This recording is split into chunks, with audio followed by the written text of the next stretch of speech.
On the evening of December 9, 1965, thousands of witnesses across 6 U.S. states and Ontario reported a fiery object streaking across the sky.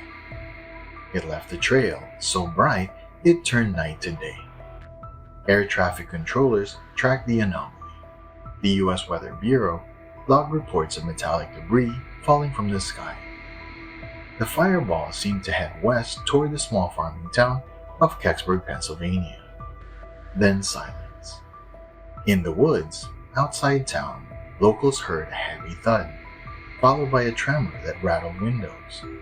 Some thought it was a meteorite. Others swore the descent looked controlled, as if something was piloting it.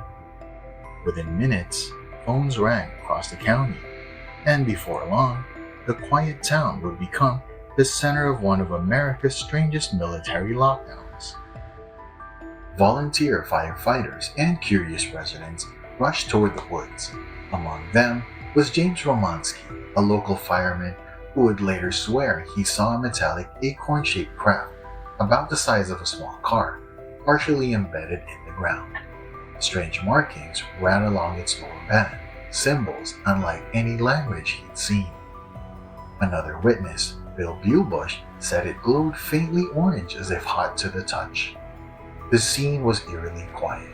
No smoke, no wreckage trail, just a single object in the trees. As word spread, state police and the U.S. Army arrived, sealing off the area. Residents were pushed back. Radios buzzed with code chatter. Trucks rolled in from nearby Lockbourne Air Force Base. Whatever had landed wasn't being treated like a rock from space. It was treated like a recovery operation. By nightfall, Kecksburg was under martial silence. Witnesses described soldiers combing the woods with flashlight and Geiger counters.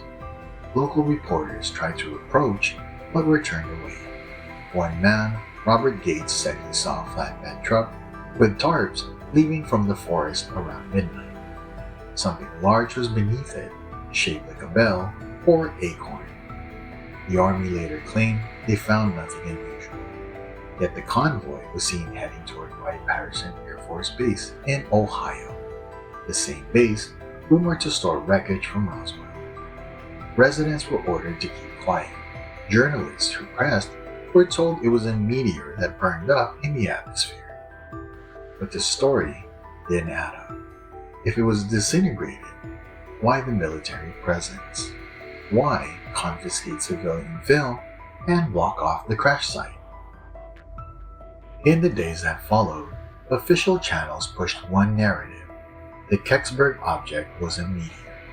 The Air Force, NASA, and even the Smithsonian aligned behind it. Yet their statements contradicted one another. NASA's public affairs officer later admitted the agency lost all records about the incident. The Smithsonian said the object might have been a Soviet satellite, Cosmos 96, which had re-entered orbit that same day, until astronomers proved its trajectory landed in Canada, not in Pennsylvania. Locals remained unconvinced.